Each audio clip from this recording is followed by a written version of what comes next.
What's going on? What's going on? Episode 2. My name is Mr. Bingo. This is Browns of Columbus Dog Talk with Mr. Bingo. I'm going to give a couple minutes for people to come in and we'll get started. Um, a lot of things we'll talk about this week. Uh, Preseason just hit the Browns a little bit. We'll talk about that. Some of the injuries, what to look forward to this next preseason game. They got the starters playing and much, much more.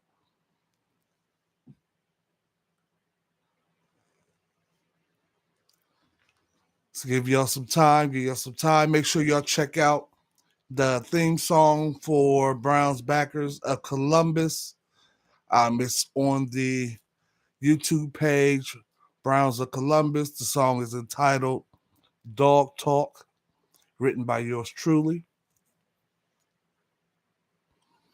You already see what it is.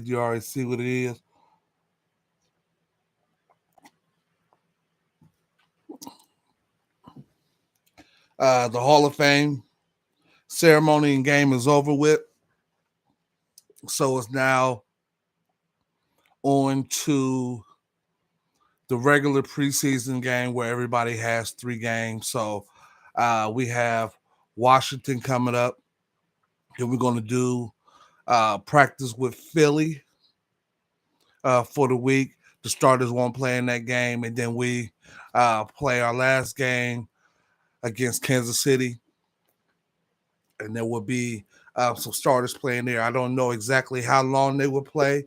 If it goes back like it did in the older days, before things started to change with the N.F.L., they usually played the starters the first series, for the first half, and then let them play coming out of halftime to get them acclimated to game situations.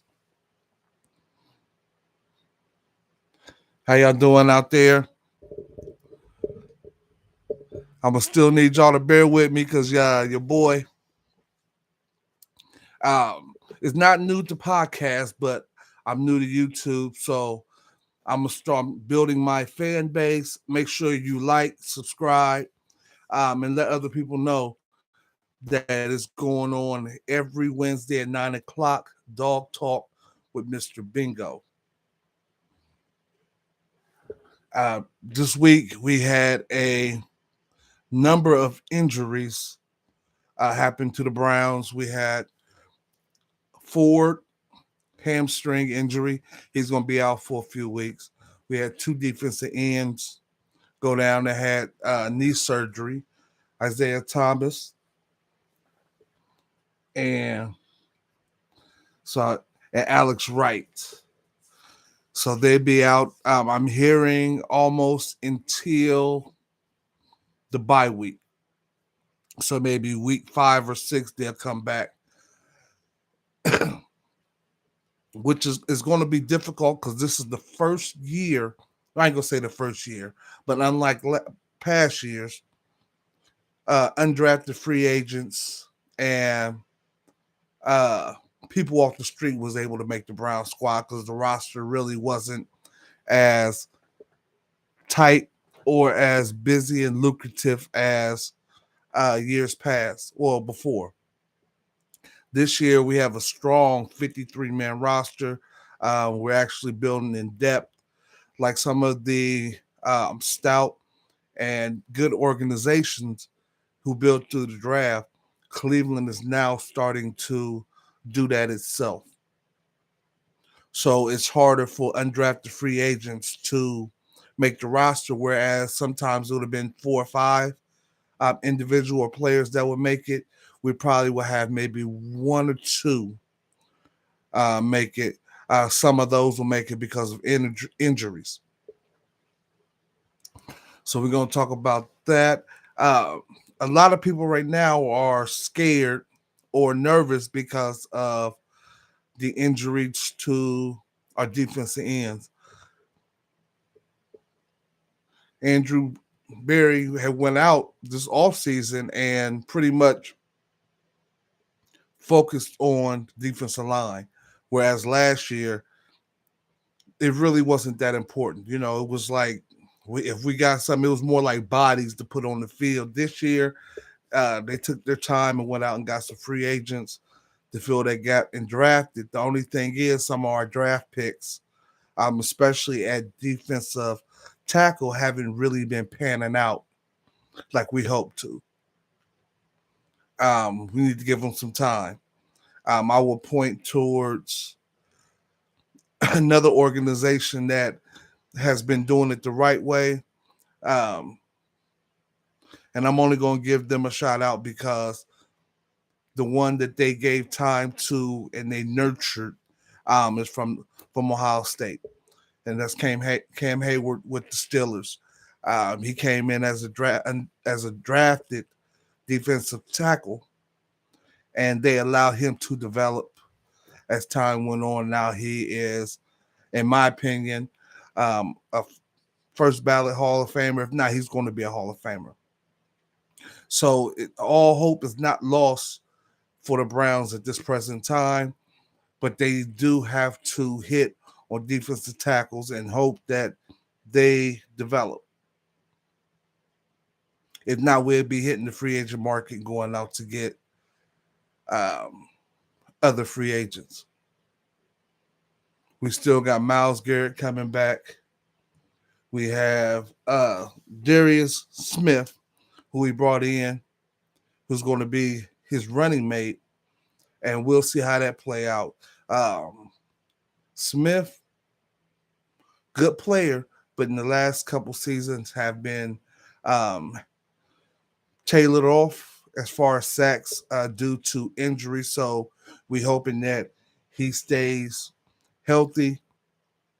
And then we got linebackers that are coming back off injuries last year because of what I just discussed, is that our defensive tackles, some was lighting the britches, some didn't really play good enough, and it allowed the offensive line to get to our linebackers, and it was like our whole linebacking core uh, suffered from it and got injured.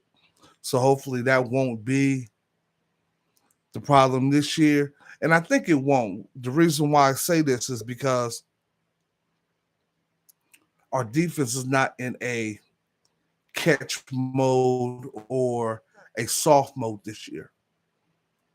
With the addition of the new defensive coordinator, Swartz, will be playing more aggressive defense. I mean, we'll be attacking. So that's a different mindset, and it will allow our linebackers and our defensive line to move forward as opposed to catching and reacting. We've seen some signs of it last week at the preseason Hall of Fame game. Because what had happened, and I was watching to see how we was going to do. You really can't take too much from a preseason game, but there are certain things that you can take from it. One, I noticed that the defense was flying around a lot more than they was last year. There was more in attack mode, so their mindset and their actions played out in the preseason game. Even though it was the backups, I got a chance to a glance at what the defense was going to look like if you plug and play our first and second string in it. Now, it's still good though. We still have to see how it's going to play out when the first string is in there. But that little change in philosophy, I think, is going to help Myles Garrett, Denzel Ward, especially because he is a lockdown corner. So they're not going to be playing a lot of zone. If they do, it would be disguised. It won't be something that is our base defense, something that they will have to get used to. It'll be something to throw a wrinkle for offenses to have to um, game plan against. But for the most part, it's going to be man on the backside, aggressive, rushing on the defensive line. So I'm excited about that. I'm looking forward to it. I think it's going to help us out because that will allow us to get more turnovers and get the ball back to our offense led by Deshaun Watson. That means more opportunities, um, a chance for him to shake off the rust a lot faster than having to wait on the sideline as teams triculate and put long drives together before our offense get back on there. Um, so that's going to benefit Deshaun Watson. We also have Taki Taki coming back. We have AWOC coming back from injury. Um, I'm interested to see what the rookie defensive tackle is going to do that we got from, I think, Oregon or Baylor. He's a big guy. He started off in the SEC, so it's kind of mixed. He's still a rookie, so it's going to be interesting to see how he develops on the defense. What part he's going to play. I will say this: because of the defense, it's going to be hard pressed to double team Miles Garrett as much as it has been last season. Because now there's other players on that defensive line that can attack and will attack. And not only that, but I believe that they are going to be moving Miles Garrett and a lot of those players on the defensive line around so you won't be able to just target on him. Now, I would like to talk about D-Wop, number 4, Deshaun Watson. Excuse me.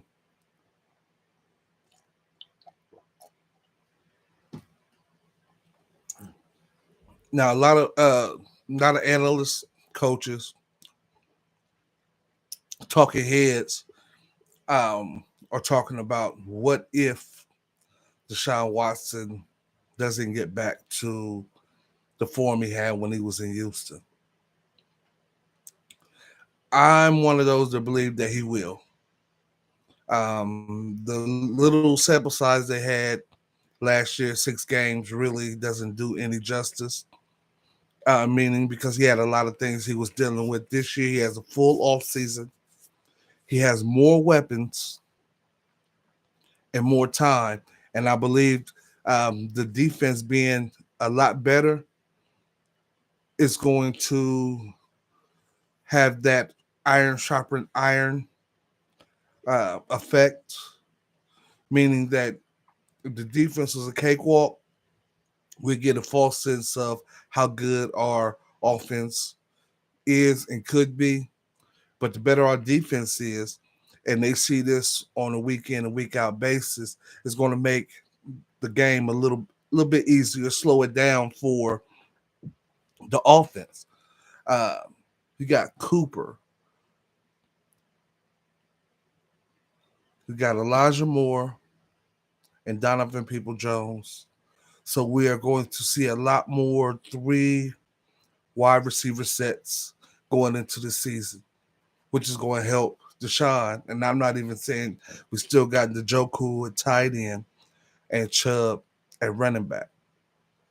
Now, a lot of people think that with Ford going down, that it's going to hurt. All injuries hurt. But we got Felton, who can pretty much play the same role as Ford. And he has a little bit more experience in the NFL. I think by a year or two. And remember, he played slot. So if you're talking about having a running back come out of the backfield catching balls, he is ideal for that situation, seeing as that he just spent the last 2 seasons playing slot, which is not his natural position. We drafted him at running back and moved him to slot. So him going back to running back allows him to use what he learned the last two seasons to help the Browns out in this present time. The high hamstring injury to Ford is going to cost him a little time. And we'll see if the Browns go out and bring in a veteran or somebody else, or just trust in what they already have on the roster. If they go ahead and plug in Felton, I think it'll help, because this year is going to be one of the years that Chubb is going to get a nice workload. If you think about it, last year he had to split time with Kareem Hunt. This year, I don't think he's going to be splitting that much time. So, for going down, really it hurts, but it don't, because Chubb he's a 3-down back. And if they do need to bring in somebody, like I said, they can bring in Felton to do strings, um, run into the flat. And if they don't, they have been working with Elijah Moore coming out the backfield. And that'll be another wrinkle, because now if Elijah Moore moves to the backfield, you have to cover him with the linebacker. Big disadvantage for a defense and a great advantage for the Browns. So it's a lot of wrinkles that the Browns could use this year with the personnel that they have. It's just whether or not they are going to gel as a team or be a bunch of individual good players. I think them going to Greenbrier is going to help. Deshaun Watson having a whole off season under him is going to help. And the fact that when the team believes in a signal caller, a lot of good things can happen. A lot of good things that can happen. I've been, listening to other talk shows, Ultimate Sport, Ultimate Browns, uh, the Barber Shop, and one thing that I did hear that is good is that I'm hearing that Deshaun Watson said that he has never played with this amount of talent in the NFL. Maybe, even in college, which is right on, because they're going to need it to come out as a stout NFC.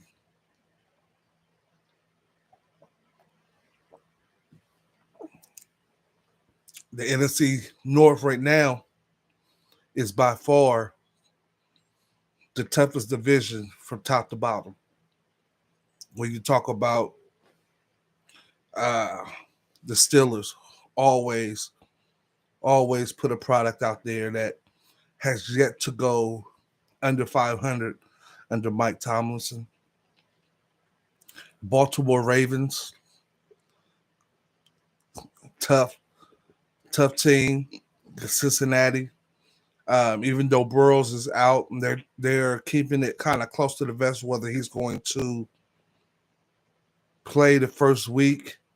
Um, what I'm hearing coming out of Bengals camp is he wants to play, but they want to play the long game.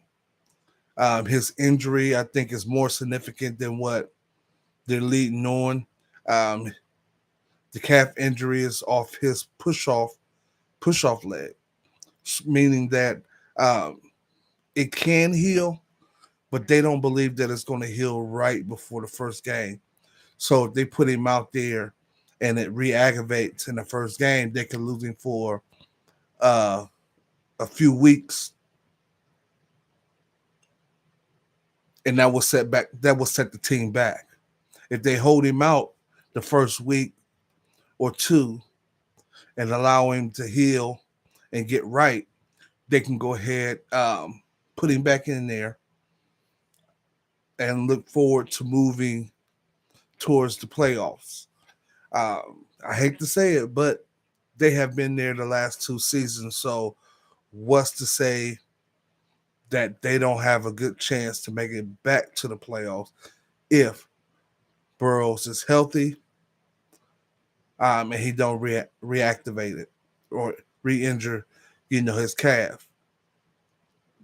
The only way that I can see them not, like I said, if he get injured or the Browns put it together and we end up winning the division for the first time since 1989. You heard me. The Browns haven't won the AFC North since 1989. Let that soak in for a minute.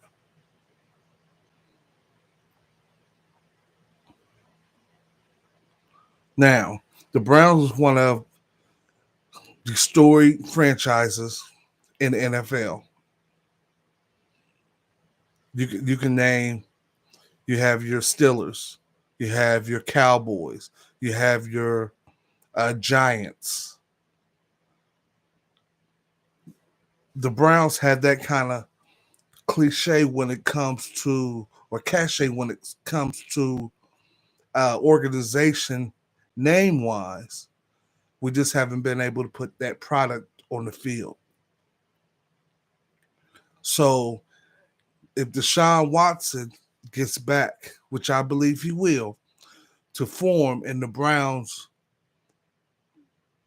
are a contender, it only helps the NFL. Now, the NFL might not like it, one, because my personal opinion, you might not like it, might not understand it, but I believe they use Deshaun Watson as the scapegoat.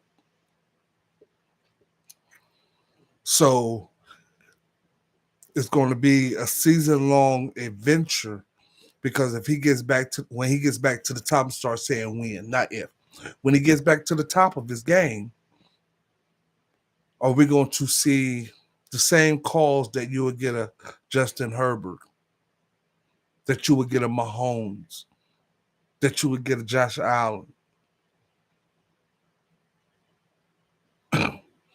Not no conspiracy theorists, but it's going to be interesting because the way the rules are set up now, if you notice, if you're one of those quarterbacks, if you just throw the ball 25 yards down the field 9 times out of 10, it's going to be a pass interference. First down for the offense. We're going to see if that plays out for the Brown and Deshaun Watson, seeing as that we're going to more of an air attack than prior years. Now, would benefit those quarterbacks, are we going to get that same love? If we don't, and the referees hold their whistle, then it's going to be an uphill battle for the Browns to even come out of the AFC North. But my take on it is take the refs out the game. My coach used to say, if the referees are calling the game against you, take them out. Not meaning, hit them. But if you're running the score up, they can only call so many back. You understand? They can call a hold on every play.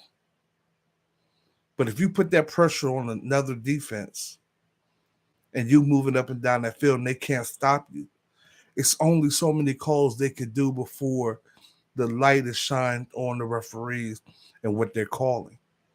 So this is going to be one of those seasons that we're going to have to take the refs out of the game. Use the rules in our favor. We haven't been doing that the last 2 years.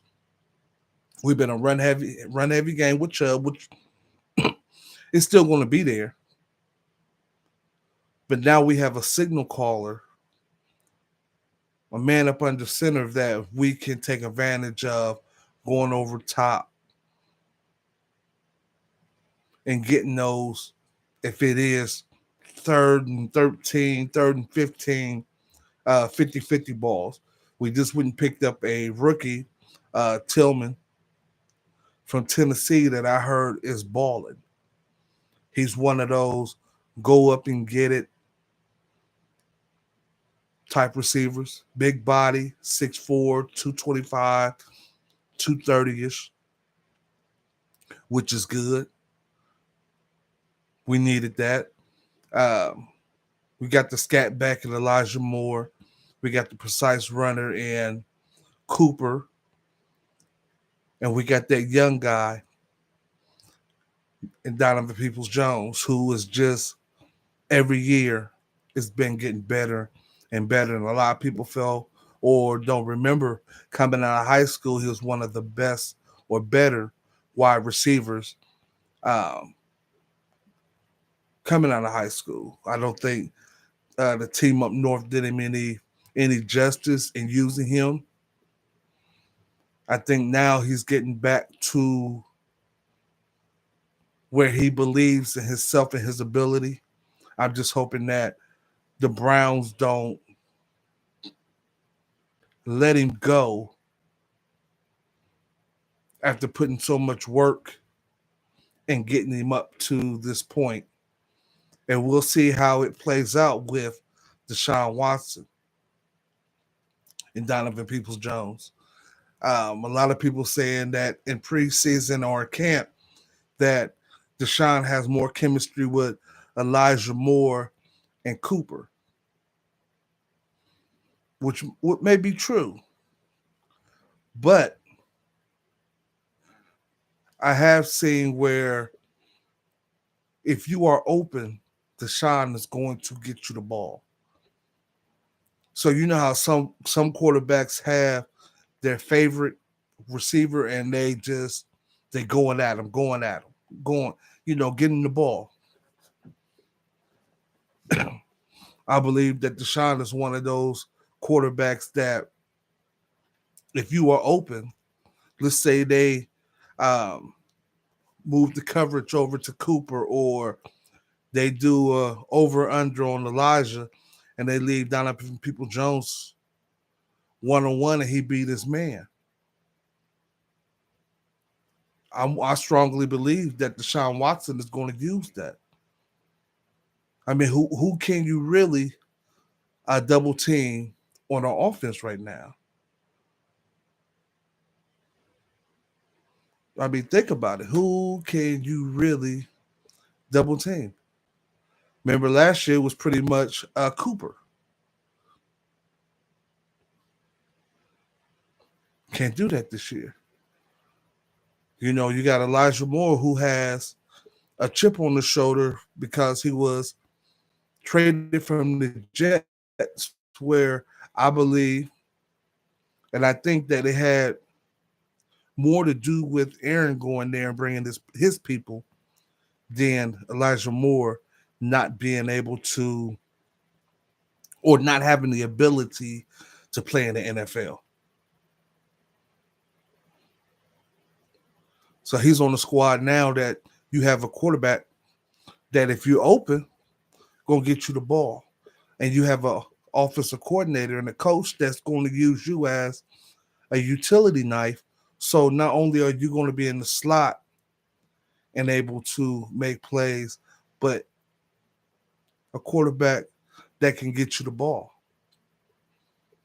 So it's going to be a big cat and mouse game all season with, the passing game and the running game. And we still have a young rising star in Njoku at tight end. Wow. Wow.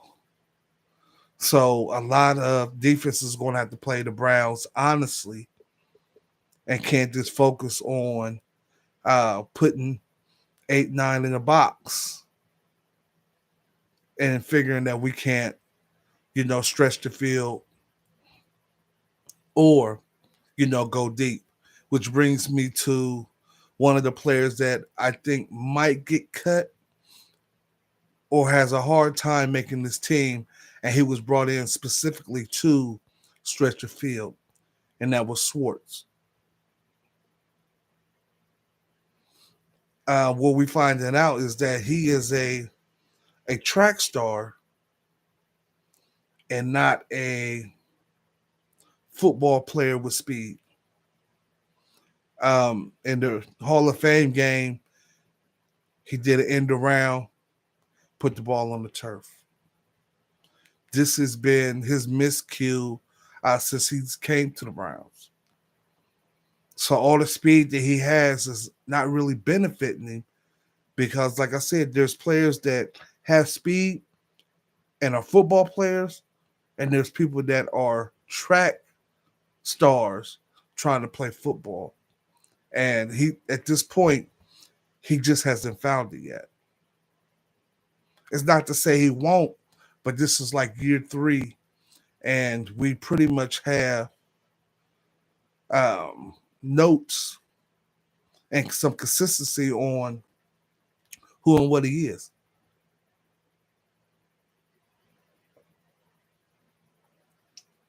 Oh, good. So it's going to be hard for him to remain on the squad. I'm saying is that this year our wide receiving core is pretty nice. They went out and got Watkins. His name has been coming up in camp as one of the receivers. He played in the, I believe, the XFL. So he's been, pretty much playing. He has his legs up under him. I'm not for sure. I got to check on it, but I think he's a speed guy as well. But he scored last week in the Hall of Fame game. Another one that might not make the team, and we really don't know these things until after the cutoff. To years past, we will have a cut preseason and then a final cut. The way it's designed now is that I think the cut don't come until somewhere after the last preseason game, which is good for the organization, but not so good for players because if you get cut that late in the preseason, it's hard to get picked up by another squad and get an opportunity to make their squad. If you do, you're more likely to be put on their practice squad unless you have enough film or enough tape on you that they're going to put you in and trust that you're either going to back up a starter or you might become a starter. So another one is Kellen Mond. He's been with the Browns, came in last season as a backup quarterback, but the Browns went out and drafted quarterback from UCLA in the 5th round this year in the draft.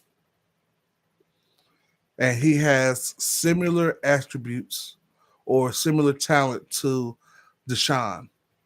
And it showed in the Hall of Fame game. He came out in the second half and led the Browns back from a 2-point deficit to win the game. He mixed it up. He was the first series getting his feet wet, but then he went on to lead 11-play drive, mixing the ball up. Watkins did a nice move on the cornerback. The cornerback slipped, but the quarterback had enough awareness to see that and hitting on, I think it was about a 25-yard pass play. So that can only build his confidence moving forward. And if I'm not mistaken, I think he has moved ahead of Kellen Mond on the depth chart. So we'll see, moving forward, if he builds on that. Because if he does, the odd man out is going to be Kellen Mond. Now, one thing I did hear about DPJ or Thomas is that in practice, even though he wasn't getting a lot of snaps, he was getting a lot of mental snaps. Meaning that when Deshaun was running the play, he was maybe 10, 15 yards behind him running the play itself. Brilliant. Because if you do that, you allow yourself to get into the flow of the game mentally. So physically, when you put in there, you can be at your best. You're not, running around with your head cut off or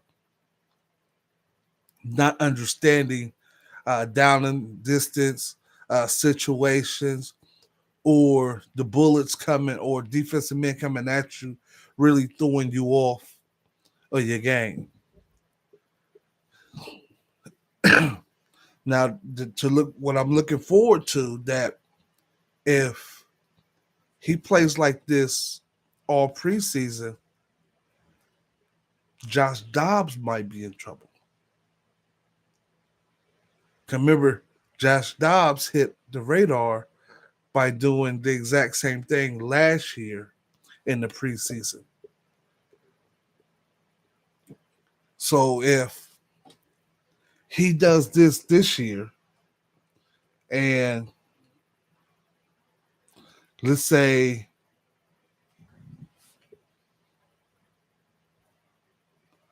he only shows that he's getting better, if it ain't this year that he moves up to uh, second string, it could be next year where the Browns can save money on the contract that they gave Josh Dobbs and now trust that Thompson Robinson can hold it down if something was to happen to Deshaun. So that's going to be interesting and fun to watch. Another one that might be the odd man out and circumstances might not work for him is Nick Harris, which right now is the second string center. Last year, at this time, he was the starting center. 2 plays into preseason, he broke his leg, or he had a leg injury, and they brought in Posey. And Posey was a beneficiary of playing beside or in between 2 Pro Bowl guards, which put Nick Harris's position on the team in jeopardy. And then the Browns went out and drafted Luke Whippler, the center from Ohio State. So not only did they find their starter, but they also found a backup that is a rookie that can be developed and they can save money by letting Nick Harris go. Now, remember how I was telling you that since they don't cut into the final preseason game, it's going to be hard for Nick Harris to find a landing spot unless there's another team out there that had their eye on him or they themselves have an injury to center and they bring him in to get that, put some work in.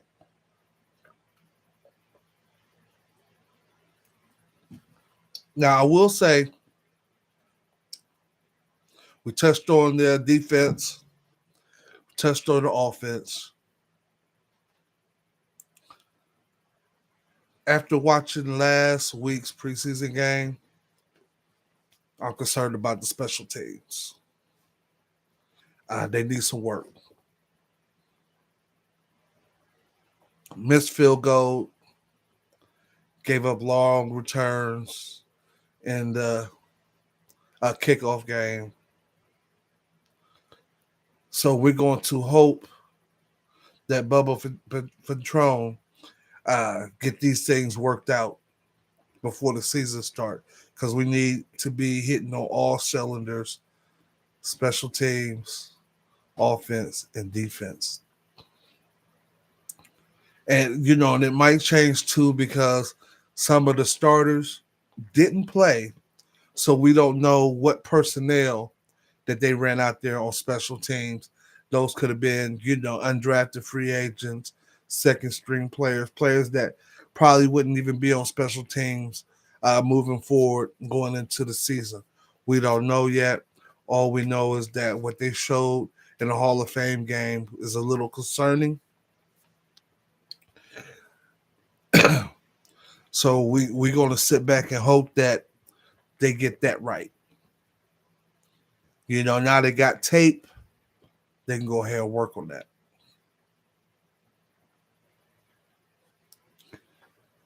This Friday is the next preseason game against the Washington Commanders. We will be seeing our first string hit the field for the first time. What I'm looking for is to see one or two drives ending in a score, whether it's a touchdown, preferably touchdowns. If not, getting the scoring position.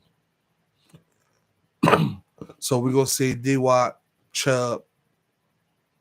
We're going to see Cooper. We're going to see Elijah Moore, Donovan People Jones, Njoku out there on offense for the first time. First series might be shaking off the rest. Second series should be more in the rotation, in the swing of things. Rest should be shaken off. So we should be able to put plays together. Uh, Deshaun Watson should be able to audible out bad plays and get into good plays. He's going to be the first quarterback in a while to have that luxury. And our defense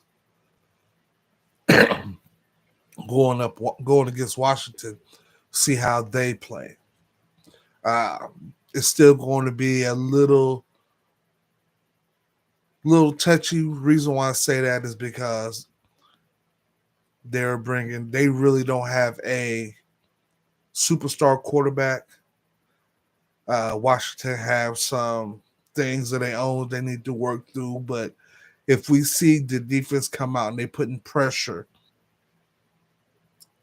they locking the bins up because they do have uh, some nice receivers in Washington. So that should give our defense a test or two, but not having a signal caller, um, we don't know. We just have to take it with a grain of salt. See how it's going to work and how it's going to play out. So I'll be interested in seeing that. I watch all preseason games, watch all regular season games. I'm a football fanatic. I just love, the game. It's a gladiator sport. Well, it used to be. Because remember when it used to, or you used to hear phrases like, keep your head on the swivel. When's the last time you heard that? Or don't come across the middle. That was a scary place to come. Now you can tiptoe across the middle.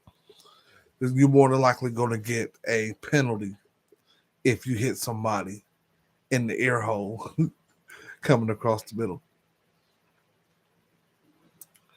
So we have to be, going to get smart and innovative about how to impose your will on another team in today's game.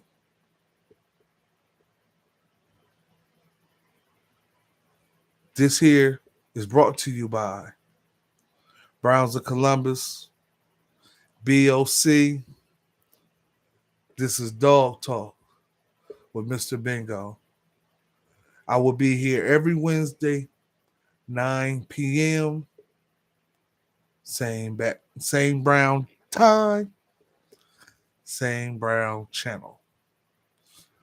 So make sure you hit the like and subscribe and let people know that Mr. Bingo Dawg Talk is going to be here on Wednesdays.